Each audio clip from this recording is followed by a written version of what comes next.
tonight. Thank you everyone for coming. This is a really, really exciting Q&A. I'm personally very excited to hear a little bit more about this, putting my public health hat on. But tonight with us, I am Caitlin Esposito. I work for Bobby Jones, Chiari and Sringamayalia Foundation. And tonight with us, we have Mrs. Suzanne Oró, who is I believe you're the national coordinator for the school nurses, or you're No. nationally certified. Apologize. I'm a nationally certified school nurse, and yes, of course. yeah. So I usually have the speaker kind of introduce themselves and why they're interested in all of this, and their practice and what it is that they do and how that goes. So Okay. I want to start there. Well, thank you, Caitlin. I'm a nationally certified school nurse. I'm a former school district administrator. I used to oversee health services for about 56,000 students in one of the larger Denver metro area districts. And these past couple of years since I stepped down from that position, I've been doing legal nurse consulting and consulting regarding school health for people who are outside of the educational realm, just so that they can gain some understanding into this. So today we're going to talk about safely returning to school in this complex educational environment for students with disabilities. I think it's pretty safe to say that this is a year unlike any other with returning to school. There are no two school districts that are doing things exactly the same. There are many children that will have different educational experiences this year, and every day it continues to evolve and change. So with that, we'll go ahead and get started. So typically every year, there's the standard kind of bucket list of things that you need to think about. You need to think about, what does your school health services entail? What do they provide? There are some schools that have one or two nurses in every building. And then there are some school districts, especially in our rural areas, that maybe have one school nurse for the entire county. So you kind of have to understand what your local environment is and what type of services you can expect when you send your child to school. A lot of states require health statement. Immunizations have been big in the news prior to COVID. That was a big hot topic. Medications in the school setting. Does your child need a health procedure? Does your child have an IEP or a 504, or perhaps they have both? And then transportation services, as well as activities that are both before and after school. So this year, we're really facing a lot of challenges with COVID-19. There are some school districts, and I'll give you the example here in the Front Range of Denver. Denver Public Schools has instituted online instruction until I think it's October 10th or 12th, something like that. Whereas Cherry Creek, the school district that I used to work for, is having in-person instruction. There are school districts on the western slope of Colorado that are taking a hybrid approach where they are developing cohorts of students. So you may have a group of students that go on Monday and Tuesday, that's the same group. And then you have a different group that are going on Wednesday and Thursday, and then everybody has online access on Fridays. There are just all of these different types of plans. Some districts are doing what's called blended learning, and that's where they have online or remote learning accompanied by in-person opportunities. So there's a combination of the two. Now, what exactly are school health services, and what determines school health services? Well, school health services was determined for students with disabilities in 1984 with the Supreme Court ruling, Tatro versus the Irving Independent School District in Texas. And it was a unique case because there was a child who required some services. They required intermittent catheterization of their bladder because they had cerebral palsy.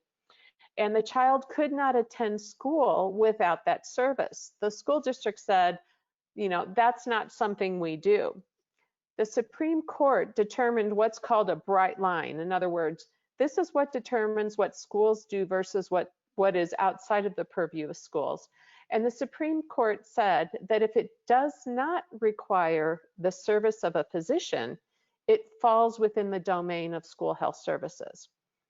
Now, I don't know the audience right now, but I've been a nurse for, gosh, 35, 37 years, and I have seen tremendous changes in healthcare.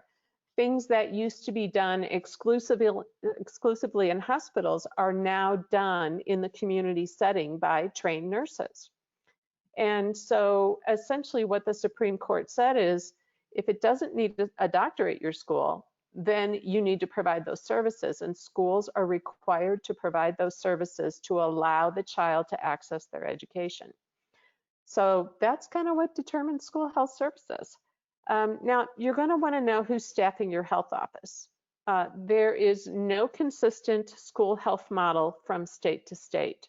There are states that require that there be a certain number of school nurses for a certain number of students, and those are called ratios, and it's generally 1 to 3 or 400, which is great.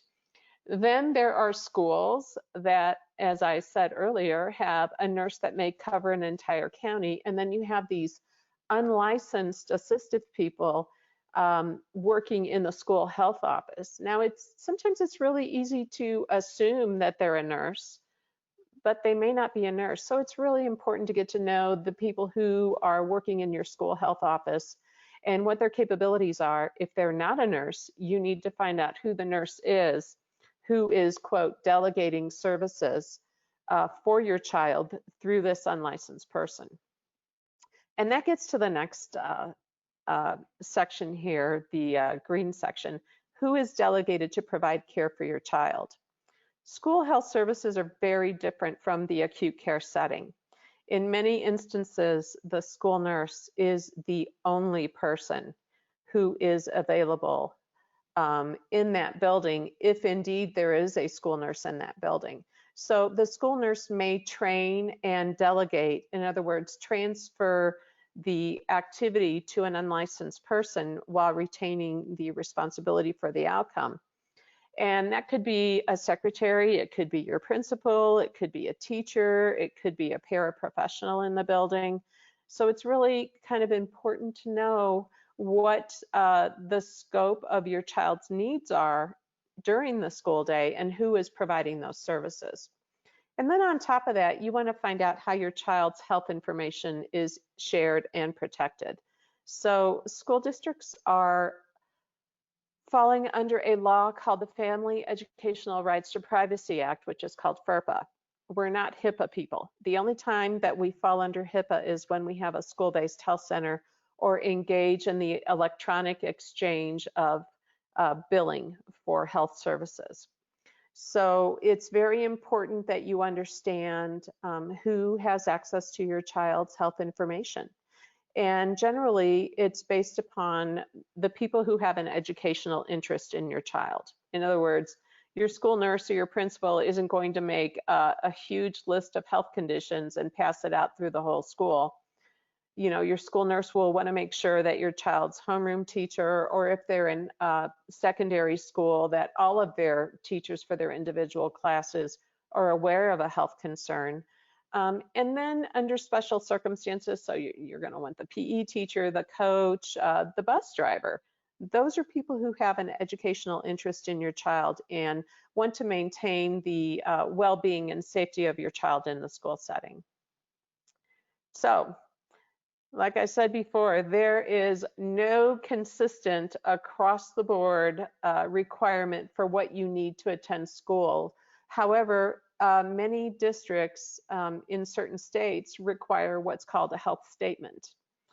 And basically what it is that it is a form that a physician completes or a nurse practitioner that indicates any health conditions your child may have, immunization status, or if everything is fine and they don't need any services or accommodations in the school setting. One thing that we're seeing this year with COVID-19 is that many of our states were on lockdown for a period of time. People have stopped going to their healthcare providers for visits and for regular visits. And so when the lockdowns were lifted, there was a big push to get back to see some of these providers, but a lot of people have not been able to access their health care providers in a timely manner this year. As I said before, every state is different, and this requirement for a health statement is determined by state laws and the regulatory agencies in those states. I also want to bring up with this the importance, the power of your physician letter when you're requesting accommodations for your child. So you're going to want to discuss with your physician, your child is going to school, your child may be participating in these activities. Could they write a letter documenting the need for certain accommodations? It's not required, but I have to tell you, this is a very helpful and powerful document when you go to the school to advocate for your child. Okay. Immunizations in the news. Prior to COVID-19, immunizations were the hot topic in school health, as there are many states that are increasing their requirements, making access to exemptions strict. In other words, it may only be religious or medical. That personal exemption is out the window. One of the things that we've seen with COVID-19 is children are not accessing their well child visits. They're not staying up to date with their immunization requirements. And there may be some states that will just say, we're going to throw our requirements for immunizations out the window this year. There may be some states that become very strict. Basically, what school districts have to do is find ways to help families address this and meet this need. The other thing I want to bring up while we're talking about immunizations is the importance of the influenza vaccine this year. And you're going to want to talk to your healthcare provider regarding, what their recommendations are for you and your child, your entire family. I'm not telling everybody they need to go out and get their flu shot. I will do that in my own family, but I do want you to talk to your healthcare provider and make sure that you're following their recommendations. The reason I bring this up is I want to go back 100 years, actually 101 years. So the last time we had a huge pandemic, a global pandemic, was 1918. And, it erupted in the spring. Soldiers were returning from World War II, and that's how they think that the influenza was spread during that time. Of course, we went into spring and summer. People were outside. The transmission was lowered. But then as they went into the fall and winter season, the number of cases skyrocketed. And we don't know what's going to happen with COVID this year. We don't know if it's going to come back and be even worse than our spring was, as was the 1918 influenza pandemic. So it's very important to think about what are the things that you can do to plan ahead to make sure that you stay as healthy as possible this year, because you certainly would not want to have influenza and COVID at the same time. So do talk to your healthcare providers about that. And I am taking my family in September to get their flu shots. So medications at school. A lot of times, parents will bring medications to school and not really understand that there are very specific policies. And I'm going to go back to local control in school districts. So you have federal law, you have state law, and then within states you have regulatory agencies like departments of education, boards of nursing, health departments, but then you also have school districts. Ultimately, it is the school district who is responsible for writing the policies that guide the delivery of health services in the school setting. And it's very important for you as a parent to become familiar with that. There's generally a section of Board of Education policies that refer specifically to students. And within that student section, you will find policies on medication administration, privacy, the need for the health statement, emergency medications and treatments in the school setting, emergency authorizations for activating EMS. So it's important for you to become very familiar with that.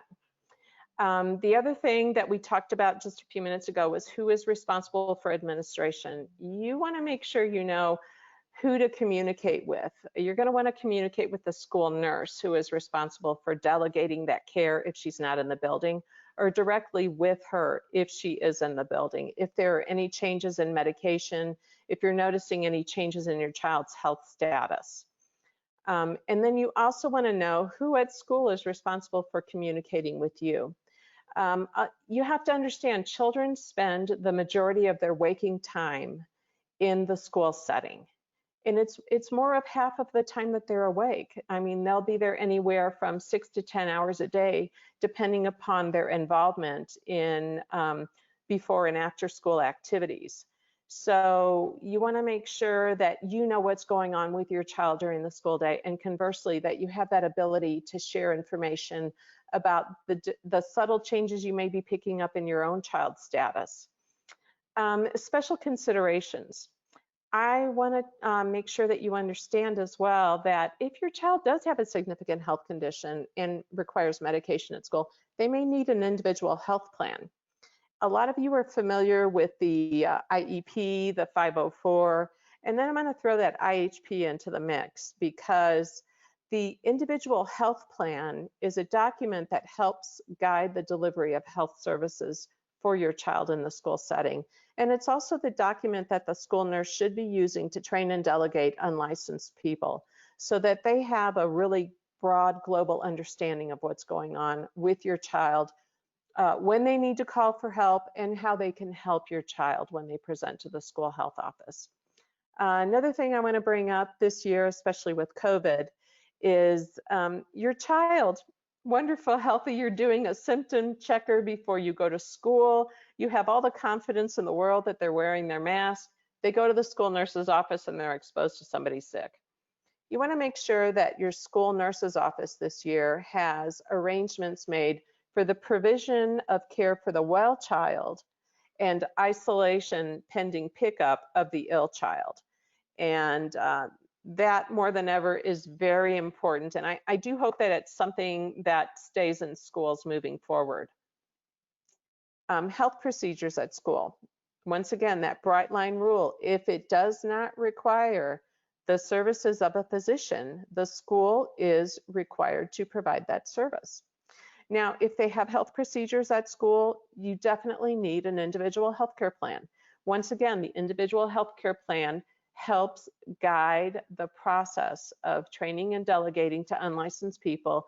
It serves as a guide for them when the nurse is not there, so that they know how to initially respond, who to call, when to communicate, anything that they're noticing. A lot of times health procedures at school are considered related services under IDEA. So if your child has an IEP, and I apologize if there's anybody out here right now who doesn't understand all these acronyms, but IDEA is the Individuals with Disabilities in Education Act, and the IEP is an individual education program. So many times if your child has an IEP, the provision of health services is a related service that should be noted in their IEP. Once again, we want to keep the well children separate from the ill children. And then the other thing I want to bring up with health procedures at school, discussion came up this summer on a lot of the listservs regarding sterilization procedures and personal protective equipment. So I'm going to give you a scenario where a child with asthma who has symptoms, regularly goes to the school nurse for some type of nebulizer treatment. What they're recommending this year, and this is coming from the American Academy of Pediatrics, is that whenever possible, and as much as possible, this child transition to an inhaler during the time of the pandemic, as opposed to doing an sterilizing procedure in the school nurse's office. So that's just one of the little intricate details that are coming up with COVID. Let's start to talk about the IEP now, because if you have a child with Chiari or one of the related disorders, your child most likely has an IEP.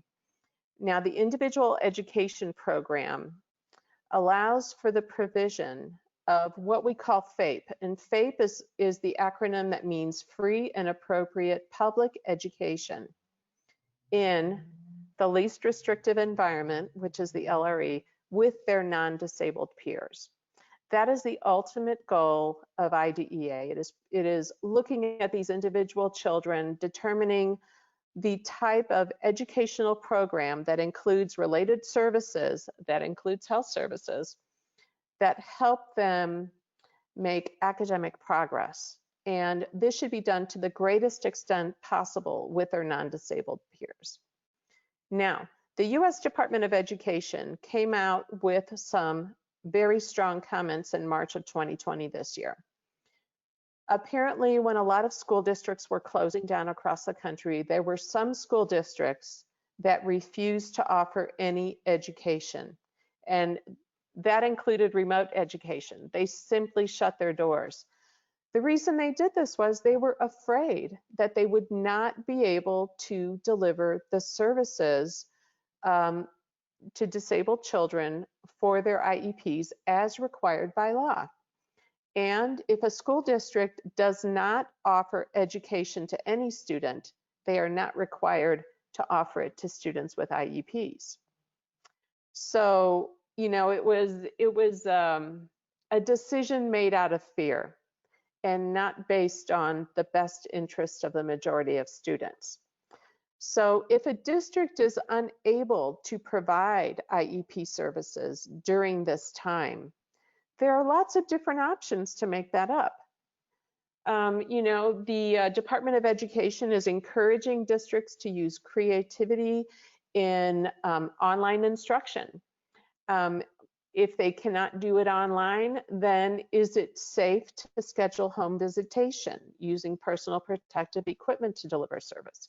If they cannot do either of those two, is it possible to use a telephone consultation with the parent to facilitate the delivery of those services? So the Department of Education is recognizing this challenge that educational agencies are facing this year, but they're also telling them that they have to do their best to provide the services.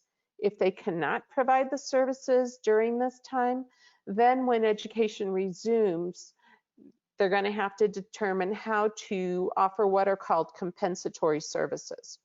So if the school is unable to meet the needs of the child through the IEP as determined by the IEP, then when school resumes, they have a meeting. It might be that this will be next summer even. It might be that they'll say, I'm sorry, we could not offer these services. This is our offering of compensatory services, and they may be offering an increase in service for the next school year. They may be offering extended school year in the summertime to make up for that. So it's really, COVID has presented a lot of challenges to educators delivering IEP services and families whose children receive the IEP services. So I'm going to have some documents from the Department of Education as well as from the Office of Civil Rights and the Office of Special Education and Rehabilitation Services available to the Bobby Jones organization after this that they can post on their website. But there's some really good information out there. It's very simply written, it's a Q&A format, and it addresses a lot of the questions that both educators and parents have come up with. Let's talk a little bit about 504s. Now, according to the Department of Education and the Office of Civil Rights, 504 accommodations should be able to continue online or in person through instruction. Students may need the use of assisted technology incorporated into their 504 to allow for the delivery of these services, but the greater challenge is being faced by students with IEPs as opposed to students with 504s. And we'll share that document from the Office of Civil Rights. So the Office of Civil Rights is the organization responsible for fielding complaints related to the violation of civil rights against students related to 504s. All right, so the OCR and the Department of Education released a joint guidance, And that's another one of the documents that we're going to make available to you after this presentation. Once again, institutions have to make decisions that, take into consideration the health and safety, well-being of their students, their staff, and their community, and to take reasonable steps to address the needs of students with disabilities. School districts, however, do have to remember that FAPE is required, and appropriate and special education, as well as related services, should be attempted through distance education, online or telephonically. And as I said earlier, if it is not possible to meet the IEP for your child during these times, then compensatory services may be due, and you should have a meeting with your IEP team to discuss this. Now, what if you don't agree with what's going on with the plan, as far as if you have a dispute related to your student's IEP and the delivery of services during online instruction? Well, you have to make your objections clear to the school. They've always said the squeaky wheel gets the oil, and more often than not, that's true. You can request a meeting, you can request mediation. You should never have to get to the point where you file a state complaint. But if it is serious and if it is adversely impacting your child at a critical point in their development, you may have to pursue that. And at the federal level, it's the Office of Special Education and Rehabilitation Services that ultimately field all of these complaints. Now, with the 504 complaint, you would go to the Office of Civil Rights. But once again, it is so much better to try to maintain that relationship with your school, to work with them in a constructive way, and to try to bring about some type of resolution where your child's services and or accommodations are being provided in a different type of educational format. And I'm talking about blended, I'm talking about in-person, the cohort, the hybrid, whatever type of educational format that school is undertaking during the year. Now, I just want to reiterate this, and that's hence the orange slide here. This is from the U.S. Department of Education in 2020. Ensuring compliance with IDEA and Section 504 and Title II and Title IX and all of these other laws should not prevent a school from offering educational programs through distance instruction. In other words, schools have to at least try. They have to make a good faith effort to meet the needs of students. And once again, if for whatever reason, perhaps your child has a very specialized service, or because of the infectivity related to COVID during the pandemic, people can't come to your home in PPE and offer that service, then you can discuss compensatory services with your school when normal education resumes. Another area that is a real stickler, and I do legal consulting for attorneys who's frequently I'm on the side of the parent who is suing the school district for injury or death of their student. And a lot of things happen on the bus. We look at these yellow school buses, we're used to seeing them in our cities, in our communities, but you have to realize that for your child to be safe at school, your child also has to be safe at times of transportation. When I was director of health services, I had children who were at very high risk for having seizures on the bus. And you have to have plans for that. You have to plan, you have to prepare, and you have to know how to, number one, prevent, but also respond should things happen.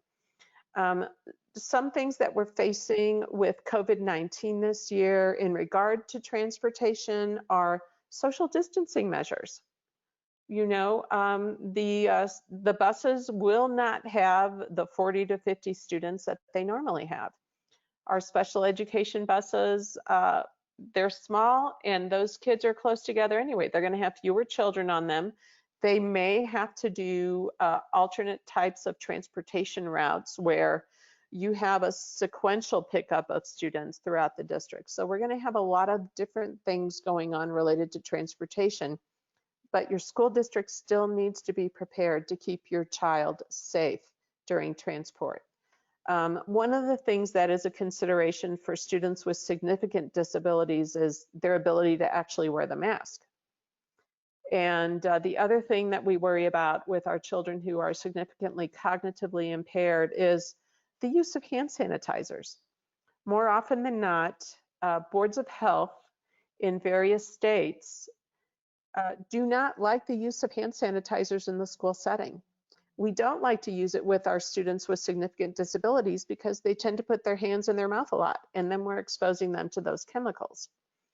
So, you know, these are just a lot of different things that we need to consider. The other thing is ventilation while you're riding on the bus. What if it's a cold, rainy day? You're not going to have those windows open.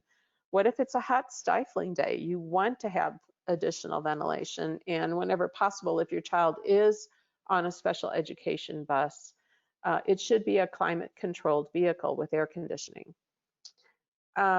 And then the other thing we have to think about with our students who have significant disabilities is their ability to comply with these requirements. You know, they can't wear a face mask. Can they wear a face shield? How do we protect them? How do we make sure that all of the adults that have contact with them and the other children are wearing masks and using precautions around them? So transportation services should not be overlooked and should not be minimized. The last thing I'm going to talk about is before and after school. I do have some more slides that address other issues, but a lot of districts and actually states are canceling high school sporting for the fall season. And you know, it's a huge disappointment. We're dealing with a lot of sense of loss with our young people. Across the board, our society is struggling with mental health, loss, a lot of emotional issues related to this. So we just have to be very cognizant of that and find ways to support our students. In regards to before and after care for young children, some districts are implementing cohorts, and the population of before and after care programs have dropped significantly, in part because many of our parents have lost their jobs, in part because many of our parents are working from home now and have more flexibility in facilitating the care of their child after school. But for some parents, this cohort doesn't work. In other words, they are looking at alternative educational options, alternative childcare options for their children that better meet the needs of the families. So there's just a tremendous amount of flux in education this year. And I am dreaming, but I'm looking forward to 2021 and hopefully a return to a sense of normalcy. It may not ever be the way it was before, but at least a new normal where we have some consistency and we're not feeling so threatened by this pandemic. Areas of concerns in the school setting. I want to point out a few things that we need to be really aware of. Pre-existing health conditions. You know, earlier this year when the pandemic started to unfold in the United States, we were receiving information from China that, quote, the children seem to be spared. And for the most part, children have not had the same fatality rate as adults. However, it is the children with pre-existing conditions that are at very high risk. And some of those conditions include asthma, diabetes, and immunocompromised status. And we have to be very careful with those children, but we need to be careful with all children. Recently, data from the last 2 months indicate an increase in infections in children and an increased ability for them to transmit it. And, you know, that's also true with the influenza virus. So typically every year we focus on our seniors and our children with our influenza shot because seniors are the most vulnerable, but children have the highest level of ability to transmit the virus. The other areas of concern are school health services. We want to make sure that your school has a well area and an ill area. Your school is required to have an area where children who are showing signs and symptoms of COVID can be isolated while pending pickup from the parent. The other thing that we talked about was sterilizing procedures whenever possible. We want to avoid that in the school setting. And then a huge issue, this was a huge issue before COVID, but I think that COVID has exacerbated our young people's ability to cope.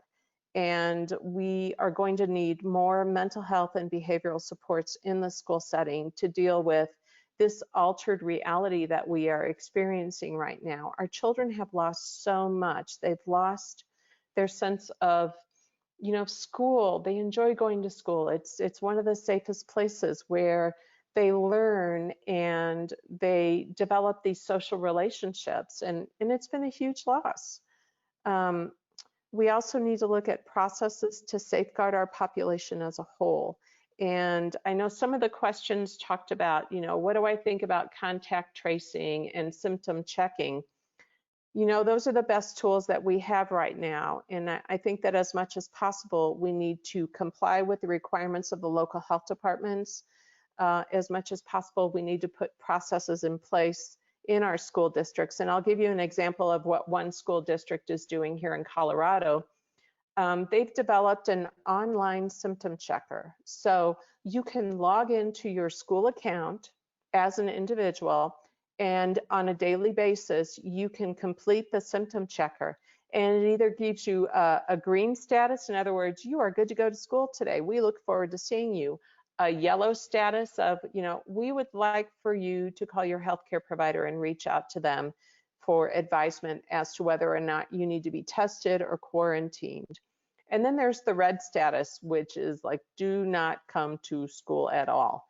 And I think those tools are valuable, especially for our families who don't have any medical training. And it's a simple algorithm to go through. So I think that those processes are very important, as well as masks, as well as hand washing, as well as socially distancing. And in general, if you don't feel well, don't go out. You may not have COVID, but if you're run down, you might be exposed to COVID and then be more likely to come down with it. So we want to be very careful this year. Use all the tools that we have to stay healthy. I mentioned before there's emerging evidence regarding children and COVID transmission, and that has come out in the last 60 days. Our big fear is, if they have subclinical cases, it may not be necessarily the child is at risk. It might be someone in the family, either an older relative or an infant or someone who is immune compromised, or it might be the teacher that teaches the classroom. So there are a lot of areas of concern this year when we're thinking about sending our children back to school. MIS-C is the multi-inflammatory syndrome in children that we're seeing with some of our kids who come down with COVID. It's very similar to a syndrome that we've seen for many years called Kawasaki's disease, where they have inflammation in different organs of their body with very different symptoms and outcomes. So those are other things that we're very concerned about this year.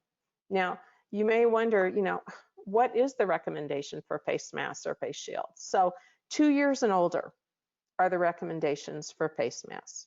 Now, it's going to be really hard to have a young preschooler or a toddler wear a face mask. So the CDC has some really wonderful ideas to help facilitate that process and make it easier for the child. Face masks should only be worn by people who tolerate masks well. So if you have a child, I had kiddos who had lung transplants. Those kids have a hard enough time breathing anyway. These are kids who may have homebound instruction this year because of the risk the pandemic plays on them. But then we also have children with chronic pulmonary disease. We may have children who do not tolerate wearing masks because of psychosocial or phobias, things like that. Um, if they do not have trouble breathing and are not incapacitated, they should be able to wear a mask. But I want you to think about our disabled kiddos who may be in a wheelchair and are totally dependent upon other people that cannot remove their mask on their own. Those kids should not be made to wear masks. So we have to be very careful about that. Overall, the majority of kids in school will tolerate the mask very well and be able to do it. And I want to look at this as creating a sense of herd immunity. You're familiar with that concept from immunization status. So, you know, we try to get like 95% of our population immunized. Well, if we can get 95% of our population wearing masks, we're less likely to spread COVID, and we're more likely to protect the people who cannot wear masks or tolerate them. Now, an interesting question came up about exclusion. Can your child be excluded from attendance? So this is from the American Academy of Pediatrics. No child or adolescent should be excluded from school unless required in order to adhere with a local public health mandate or because of medical needs. You know, exclusion is something that we do not want to do to a child. It is their safest place. It is their happy place. So we want to be very careful about that. However, a pandemic is a very different situation. And if there is a very significant risk to your child, they may be excluded from attendance. So that is something to keep in mind. Now, what if school is closed due to an outbreak? So you have to wonder, is online or remote instruction offered to all students? Once again, we're getting back to that Department of Education recommendation and statement. Whenever possible, you should try to provide online or remote instruction. Once you are providing online or remote instruction to all students, students with an IEP or a 504 need to have their services and accommodations provided for. Now, can a school be closed for an extended period of time? Yes, it can, but if it's over 10 days, then we're looking at compensatory services for students with IEPs. Okay, so I want you to keep that in mind. I've got ESY on here because more often than not, ESY or extended school year is offered as a compensatory service to students who were not able to access their services during the school year. Okay, now, what if school's open? What if they have in-person instruction, but for whatever reason, your child has a significant extended illness and misses a lot of school days? Once again, we're going to get to that 10-day rule. If they've missed more than 10 days, then it becomes the responsibility of the school district to determine, number one, is your child available for instruction? If they are available for instruction, then a plan needs to be made to provide what are called homebound services. If this is not possible, then a plan needs to be made when your child is well and can return to the school setting to offer compensatory services. So you're probably wondering, those of you who've never heard of it, what is homebound education? So homebound education can either be a temporary or a permanent placement of a child related to their IEP. More often than not, it's temporary. In my experience as director, I was involved in about 6 students' records who had homebound placements. And those were kids who were at very high risk for becoming ill if they were around other children. So, you know, it could be that your child has surgery for their Chiari or their syringomyelia or their tethered cord and is at home for a month or two. In that situation, you would have to discuss with the team, let them know, you know, he's recovering well, he's available for education. What can we do to help him maintain his educational level and not fall behind during this time? So that's a very simple thing to do. It really is. A lot of school districts have what are called homebound instructional services or home hospital programs, where they have processes set up to deliver educational and related services in the home. Now, the one thing you do have to be aware of is that homebound education requires the approval of a physician.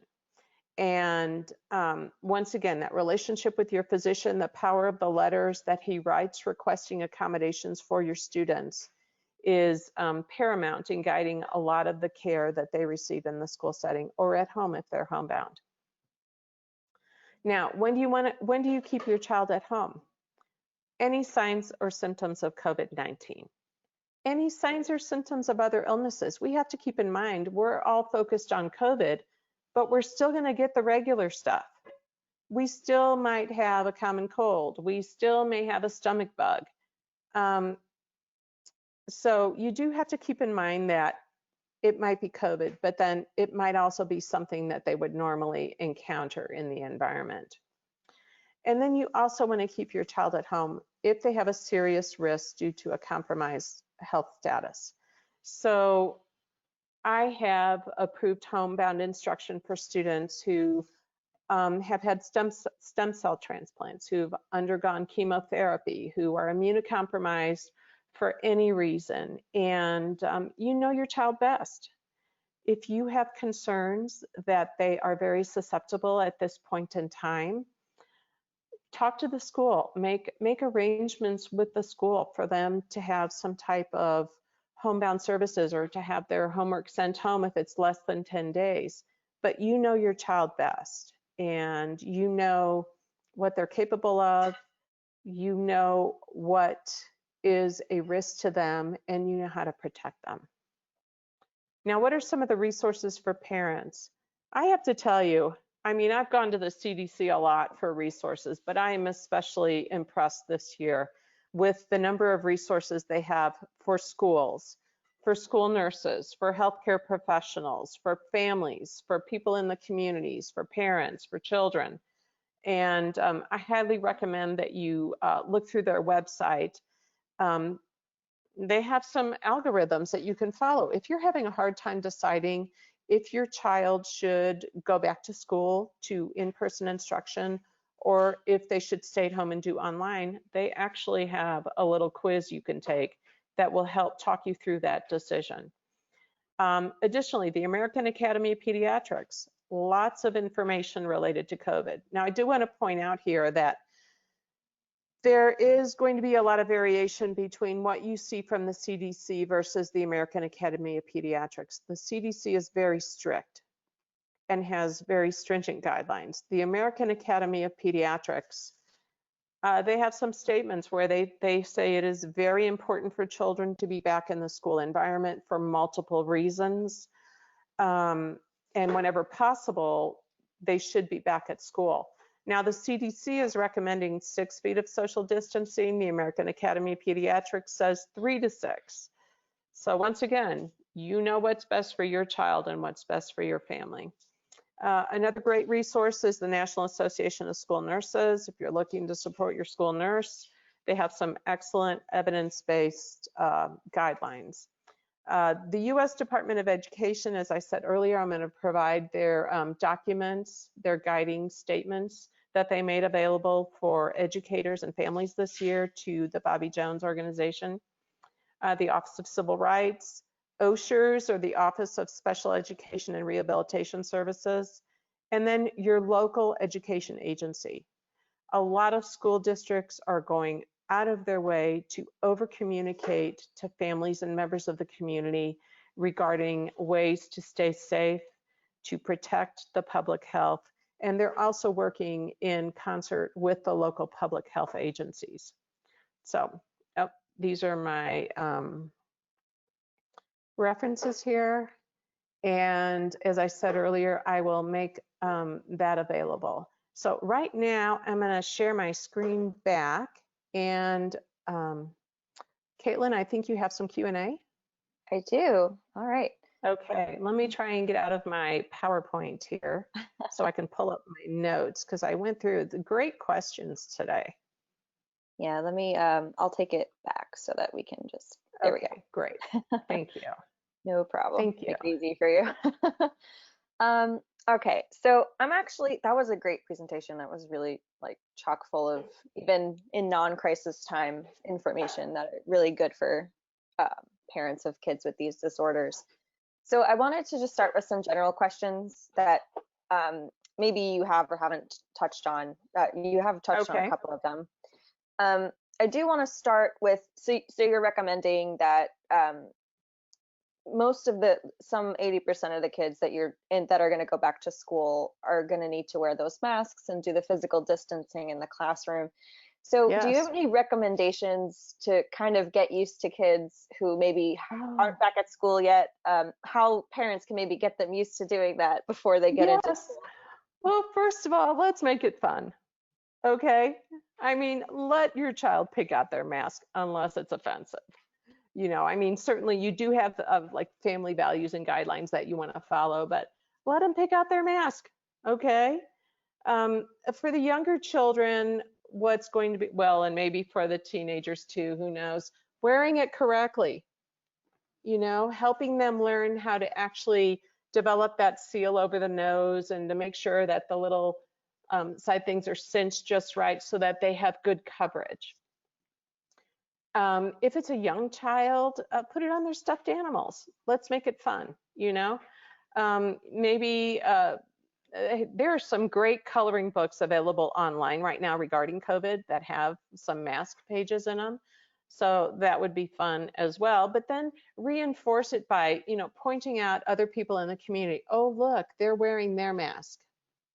Or I'm so proud of you for wearing your mask. A lot of it depends upon the child's developmental stage and their ability to communicate. But let them pick out their own mask, let them have fun with it. One thing I want to remind you to do, put your child's name on the mask in some way, because the last thing you want to do is have it drop and somebody else pick it up and say, oh, I think I'll wear this mask, or for them to do the same thing. I saw something really good at one of the stores recently with a friend that I ran into. They had their child's mask secured to a lanyard so that even if it fell off, or, think about, when are there times where your child will want to take the mask off during the school day? They don't want to lose it. Mhm. So if at all possible, try to find a mechanism like that. Have their name on it, use a lanyard of some type, and practice, practice, practice. Make it a family thing. So like, we live in a high rise. We have our 20-year-old son home from university. He's going to school, Zoom University this year. And one of the things we do when we all walk out the doors, we all look at each other and said, does everybody have their mask? Make it a family project. And also I think that children at various levels can understand in their own way the importance of wearing the mask and how it ultimately protects them as well as others. I mean, my mask protects you, but your mask protects me. The more we all reinforce it with each other, the safer our entire community is. That was really good. Those are some good Yeah, but check out the recommendations. CDC, and if you have younger children, check out the coloring books available online. Yeah, I'm gonna try and share all these links too. Um, Okay, great. do you have any recommended school supplies? So maybe not necessarily even strictly educational supplies. What other supplies do you really recommend that kids are sent to school with a little bit Well, extra? I'm gonna walk a fine line here. I am not a big fan of hand sanitizer, but then I'm also not a big fan of pandemics. So I would very closely follow the recommendations of your schools and your teachers. So when you mention school supplies, a lot of times the teachers will send a supply list and they'll recommend, it's not for the individual child, but they'll say, send a box of Kleenex, send a box of sanitizer, send some hand sanitizers.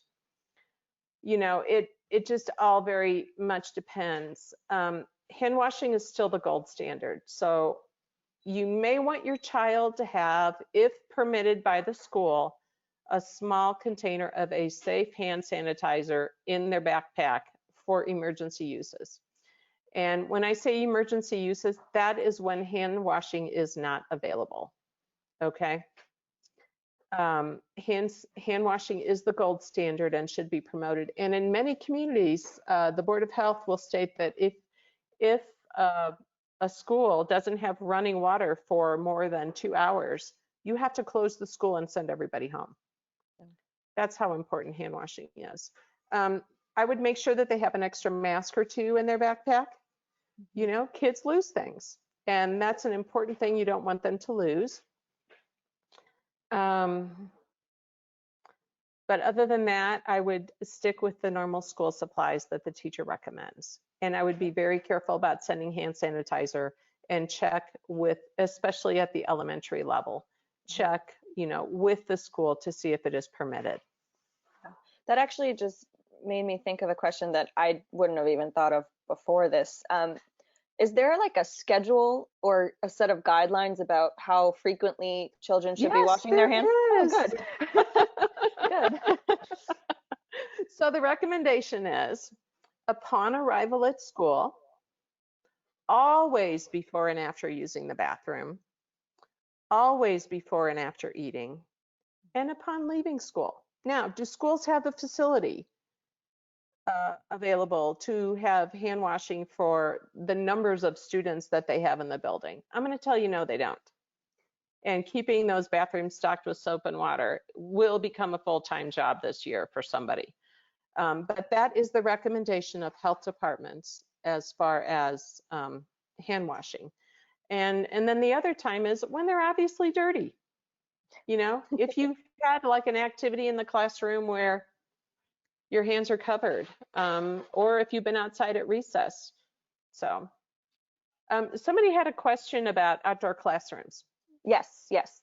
So New York City is talking about that. So I'm curious about what's going on. And that's interesting that you would bring that up, because in Colorado, practically every school has an outdoor classroom. In other words, it's actually built into the landscaping. And they're wonderful. There's a lot of evidence that supports the use of education outside. Now, how is it going to work when you have a building of 1,000 kids and you're in an urban area? Do you have the green space? How do you maintain social distancing? Those are all things that the educators will have to address.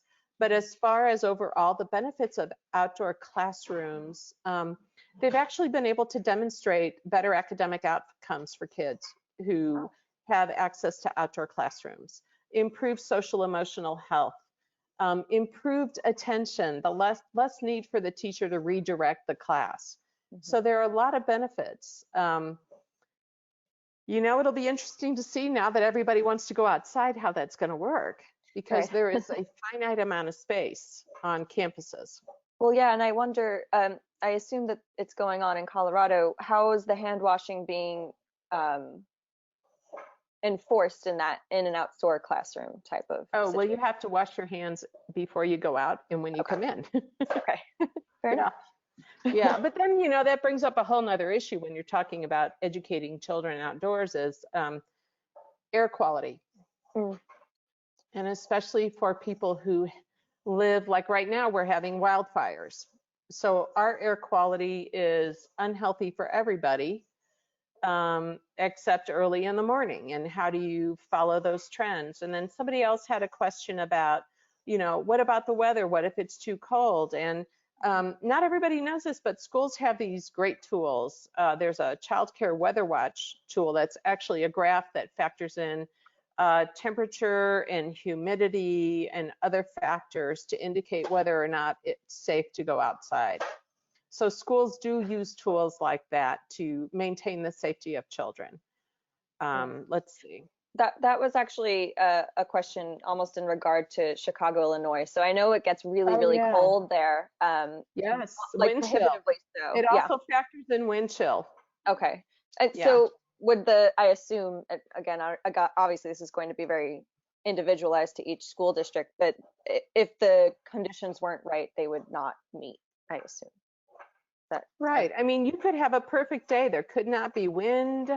The temperature could be delightful. There's relative humidity.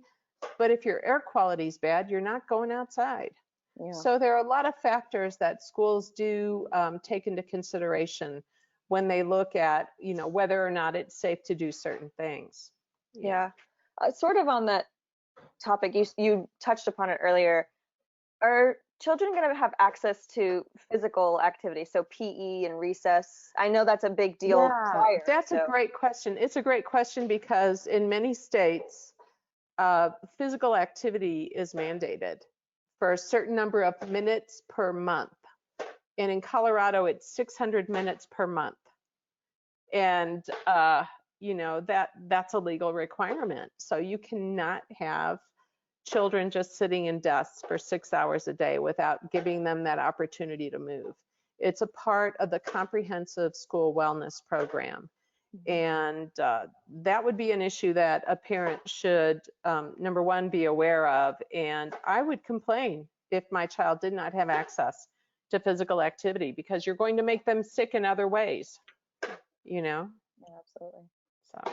So. I Just for clarity's sake, would you be able to explain what blended learning is and how that's going to work? Okay, yeah, there are a lot of different terms going around right now. And so, I mean, online instruction, is it asynchronous or is it synchronous? In other words, are you just learning something online and taking a test from a video, or are you actually attending a class during that time? So blended learning is a combination of different approaches to education. And typically in this COVID environment, what it means is you will have a component that is online instruction, and then you will have a component with perhaps your cohort that is in-person instruction. So that's what blended learning is. It's confusing. Yeah. I I know, know. there's It's so there's hard. remote, there's online, there's, all of these different words, but and honestly, the pace that we've had to change is significant, and not everything's going to be perfect, but I believe that our educators are trying their best. And I mean, I am feeling sorry for the parents because suddenly they are stepping into the educational realm in a way that they've never had to before. And it's a huge, steep learning curve for everybody. So I think as long as we all keep the best interest of children at the forefront and surviving the pandemic, we will make it through. But there was a report that was released today by the World Health Organization regarding the state of global education. And they estimate that in the world right now, there are 500 million children who are being denied access to their education because of all of the situations that the epidemic has caused. And they are predicting that we will see an impact from this lack of education of this specific population for many decades to come. Yeah. So, I know, I mean, in public health, so education attainment is probably one of the biggest predictors almost of good health, physical health outcomes. So it really is concerning, and that's why this is such an important talk today. Right. And so somebody had a question about their child's Chiari symptoms and access to the school nurse. Yes. So there was a question. So basically, what happens if my child starts to feel ill during school? This is really interesting. Will the staff be able to tell the difference between Chiari or EDS symptoms and COVID-19 symptoms? So really, the idea behind that is you're talking headache, body aches and pain, lethargy. and how's that going to be rectified? Is that just testing? And then how long does the testing take? Like realistically, are they just going to go home? And what do you do in that situation? So I wanted to get back to that importance of their individual health plan, as well as having accommodations in their IEP or 504 that allows them access to the school nurse. And that's a tricky question because if they show up with symptoms of COVID, they may be sent into isolation. And maybe all they really need is to be hydrated and to lay down and to follow their healthcare plan. So I would definitely want to have a healthcare plan on this student. I would definitely want to talk to the school nurse. And once again, use the symptom tracker for COVID at home before they go to school, and to make sure that you're being consistent with that. But they should still have access to the school nurse. The way the question was written, it says, will my child have regular access to his nurse? Yes, yes, there's that as well. They should have access to their nurse, and that should be one of their accommodations in their IEP. Okay. Access to the health office, follow the individual healthcare plan. Those are very important accommodations for a child with a health condition. Yeah, sort of jumping off that. So because I'm not even sure, how frequently do the IEPs need to be updated? And is that something that you recommend parents do now? Well, if it's working well and there are no problems, no. But individual education plans must be reviewed annually. Okay. I mean, the IEP has very strict procedural safeguards with very distinct timelines. Your child's IEP you should have a meeting every year. And that's a best case scenario with everything going great. If your child's status changes, if you feel that they are not progressing according to their academic plan in the IEP, if you feel like the services are not sufficient, you as a parent may call for an IEP, for an evaluation meeting, because it's a significant change in your child's status that is preventing them from gaining their educational attainment. So you need to make sure that you feel confident that you can advocate for that with your child.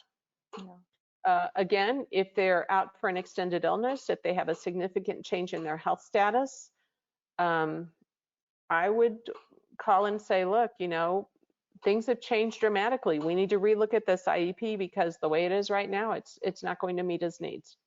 Right. There's a really interesting question that came in the chat. So this is in surprise high school. question. Okay. Surprise question. All right. If a Chiari high school student has had an IEP as of last year, can the school force the child to make up learning lost time after closing last year? So closing, I assume, for COVID-19. And then can we ask them to just skip and credit those lost credits? And then there's a second part. Okay, so let's address this first part. Right. Is the child making academic progress? Was the child able to maintain making academic progress during that time? So here's the bottom line. The school has the responsibility to offer what they've offered. The parent can turn it down. They don't have to be forced into doing this. We always have to look at what is in the child's best interest as far as would they benefit from these services, and what is the ultimate outcome we're trying to achieve. So I think that everything that guides your decision ultimately is what is in the best interest of the child. Yeah. But the school has to offer. Okay. Right. They have to offer.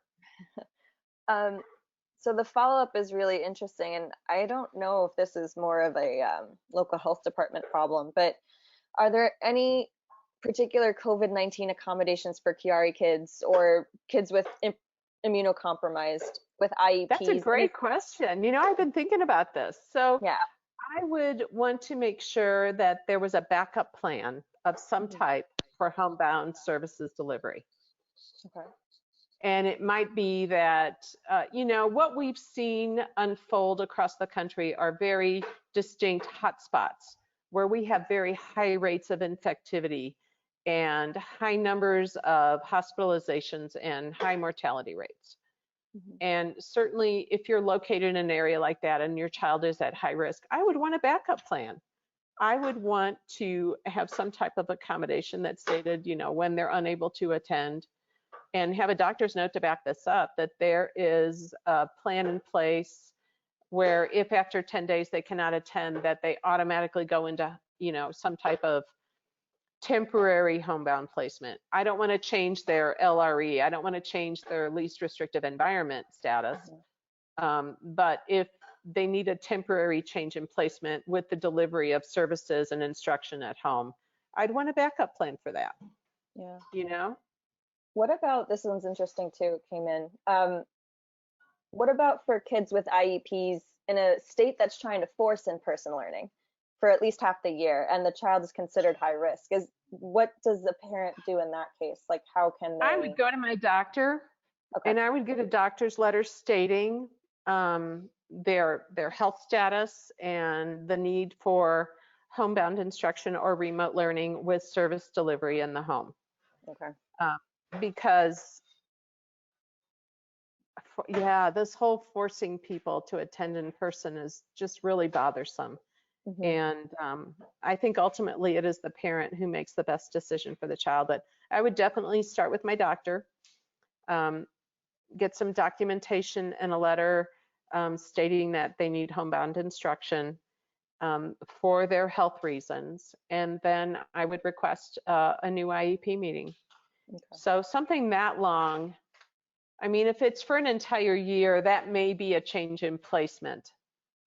Okay. What in the about IEP for about process. half a year, half the?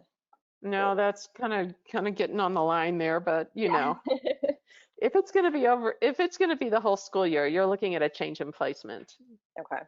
which requires that an IEP meeting be held and actually an entire review of the IEP, not just an annual review, but Right. the big, let's look at every factor meeting. Okay. Oof. There's a really good question that came in earlier that I do want to ask, because this really has to do with just the effectiveness of learning. Oh yes, I love this Yeah. question. Yeah. Okay. So is there any So research somebody, on the yeah. effectiveness of remote learning? How does it work? Okay. Yeah, no, because I've wondered about this a lot. Mhm. You know, I'm going to be honest with you. So there's a lot of evidence for the adult population because of adult learning theory and, you know, people working and needing to have these different schedules to advance their education. But as far as K through 12, in 2010, the Department of Education did what's called a meta-analysis. And basically that is a look at all of the valid research related to the topic. And, you know, it's kind of interesting. I'll send you the link to that as well. It is 10 years old, but it is the biggest meta-analysis out there. They said that it can, and not that it is, but it can be as good as in-person instruction, but it's not better. And that was at that point in time with the technology available at that time. The other thing I'm going to tell you now is, oh my goodness, every day there's a new program coming out that enhances educational access through remote learning. Yeah. And, you know, it is all evolving at such a rapid rate that we can't keep up with the research needed to support its use. And, you know, we know in healthcare still, I was looking at this again the other day because back in, I think, 2001, the Institute of Medicine came out with a report called Crossing the Chasm, where it takes 17 years for evidence developed in science to reach healthcare. Yeah. You know, I mean, you have to think about that. We are not set up as a society to research everything as it develops. You know, we have this process. So, you know, it may be years before we find out what the outcome is for kids. One thing I do want to point out, more recent evidence shows that when you have high-performing, highly motivated students, they do great with online education. And in some situations, it's even better for them because they can really focus and drill down and there aren't the distractions of the classroom. With some students who are not high performing, they tend to not be high performing online. However, that outcome is not inevitable for them because there are so many other factors. You know, what is the socioeconomic status? Do they have good access to Wi-Fi and online? Does their computer function? There are just so many variables in distance learning that we have to factor in. But it's not better than in person. Right. And I think that the pandemic, we will start to see a lot of outcomes. I think what is most disturbing for me, though, is just this sudden change from what we considered normal at that point in time to this new transition where everybody's on the steep learning curve. As far as, I mean, I've had to learn Zoom and Google Meetup and Microsoft Teams, and everybody's a little bit different. And then seeing your teacher through the screen, not having, you know, that ability to be next to your friend, the social component of attending school, the ability to get together and to discuss, you know, like high school students, you know, let's have a little study group about this and let's help each other out. I mean, certainly they can still do it online, but there's something very different about it now. Yeah. But Something it's great. that, And go ahead. no, you finish your thought. I look forward to seeing the evidence when more evidence is available with all of the new technology and resources available online. The other thing I want to bring up is so much of it depends on the teacher. Yeah, absolutely. And if the teacher was prepared to transition to online and their level of comfort and their teaching styles. So like I said before, there are too many variables. Yeah. Something that I think you're uniquely able to speak to is, so say you're remote learning, does that child have access to the school nurse? So say they want to talk to them about something, or yes. Okay, so when Colorado schools transitioned to remote learning at the end of March this year, I reached out to my peers and I said, so how are you doing this? Yeah. And actually, do you know what they said? We are doing the things we've never had time to do before. Wow. And so they were connecting in a meaningful way, one-on-one with their families. So if they had students that had chronic health conditions, they were following up with them to make sure that they had access to their medications, or, you know, did they need help getting an appointment for something, or, you know, how can we help make this work for you at home? That is one area, however, that I do worry about, the provision of compensatory services for children with IEPs. So if you have a school nurse who has, I mean, certainly that would qualify as indirect services time where you're doing, you know, care coordination. But if you have direct services time for a student with an IEP written into their IEP, I think it's more challenging to provide that delivery online, as, you know, because it's intended to be given in person. And so it gets a little tricky. It just depends upon the services time in the IEP. Really, that's what's directing that. Right. For Chiari kids specifically, because they tend to have headache issues. So I know I actually bought glasses that filter blue light because I've been looking at screens forever. So say these are bringing on headaches, what do you recommend as a school nurse to try to mitigate that? I recommend that you reach out to your healthcare provider and its alternatives like the glasses. So school nurses don't, they can suggest, but they don't recommend or prescribe interventions for families. Yeah. All righty. So yeah, it's just really crazy. You know, it's really hard. It's hard for kids. I think the thing I'm most concerned about, outside of, you know, transmitting the virus, is the mental health of our children. Yeah, this was actually the last question I wanted to bring up. So how can a parent, what are the signs of maybe some additional stress or even some low-grade depression, anxiety? I know I have anxiety. How do you recommend that parents identify those issues, and when do they talk to their providers to kind of work on them? Well, the one thing I'm going to bring up is this is a 100-year event that nobody's planned for. And we have to acknowledge that we're all going through this together, that we're not alone, although we're each taking our own journey, and it's impacting every single person in a very different way. I would encourage you, and of course, honestly, it was a little bit easier during the quarantine because we all had that forced family time. Right. Hmm. But, on the other hand, it's so easy to put on a good face when you're suffering on the inside and to just stay connected with your child. Um, I have reached out to healthcare providers and, I'm worried about this, I'm worried about that. And it, don't be afraid to reach out for help from the people in your community that can support you. I think now more than ever, family is more important than ever. And following the guidelines that keep you safe, keep your family safe. We're essentially building the plane while we're flying it, is the analogy I've heard made regarding this. But I also want to suggest that everybody really, I'm going to send you some links to the CDC site. I was so impressed today. They have decision-making tools for parents and guardians online. They have a lot of information about mental health resources and signs and symptoms and when to reach out for help.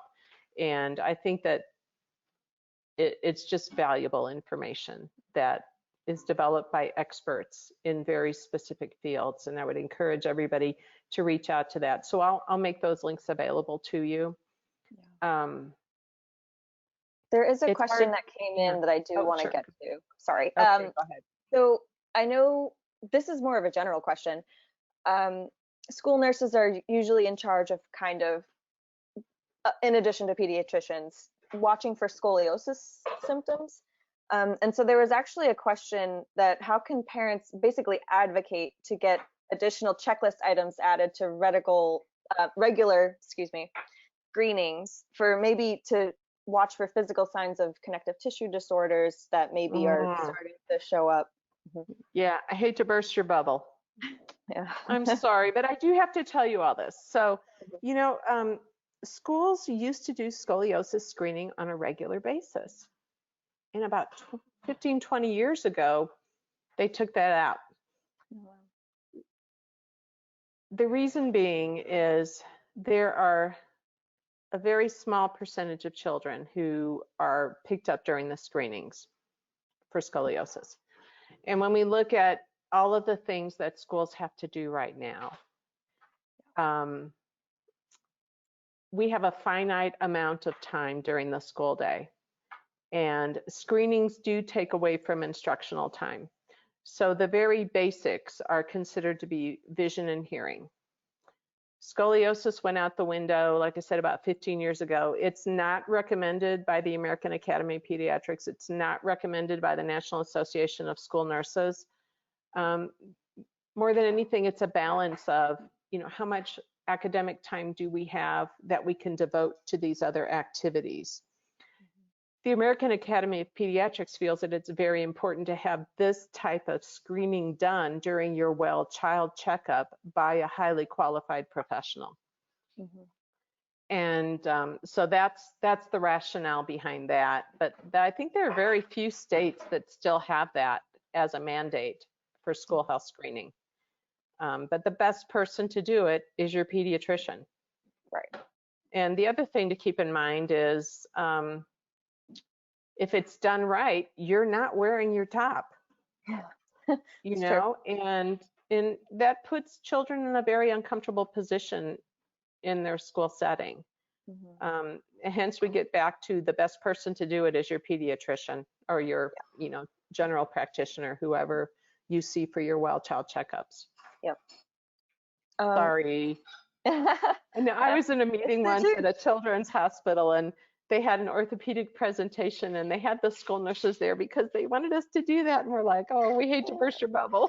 Nope, sorry. No, but you do want to have it done by a qualified professional. Yeah, absolutely. So I think to end on a really good note, some actionable things that parents can do. What can parents do to help their child get through this, I guess? So we're talking mentally, how can they help them with school, especially if they're starting to get fried? I know I'm anxious a lot. So I think what it's do good. you recommend? Well, I'm going to tell you what we're doing. We're Okay. unplugging. Perfect. We're pulling away. We're trying to be mindful and present with each other and really listen to each other and have meaningful conversations about what's going on. I think now more than ever, it's very important for children to feel that they have that important person in their lives who is always there for them, who puts them first, and is very responsive and even anticipates what they might need. So for us, that's what we're doing. And like I said before, forced family time, man, you gotta love the quarantine. Yeah. Get real close. But then don't be afraid to reach out for help. Yeah. If you start to pick up on subtle signs that your child may not be coping well, they're experiencing anxiety, reach out to your healthcare provider. Go in for a little visit. Make sure that your child feels that they are heard and that their needs are being met. This unprecedented, you know, we've not been through this in the last 100 years, and we have more information than they did 100 years ago. So sometimes more information is overwhelming. Absolutely. So good. Oh, All righty. thank you. Thanks Well, thank you everyone for this opportunity. joining. I'll send you those links to those documents so you can Yes, make them absolutely. available to other parents. And thank you. Thanks for the opportunity to share. Thank you, Mrs. Oro. This was really, really great. I know I'm gonna try to get you back. All right. All right. Hopefully before the end of the year. Hopefully during a non-pandemic year where we Yeah, could just maybe talk about normal school things. normal school stuff. We'll see, hopefully. All Thank righty. you. Thanks All right. everyone for coming as well. Have a good one.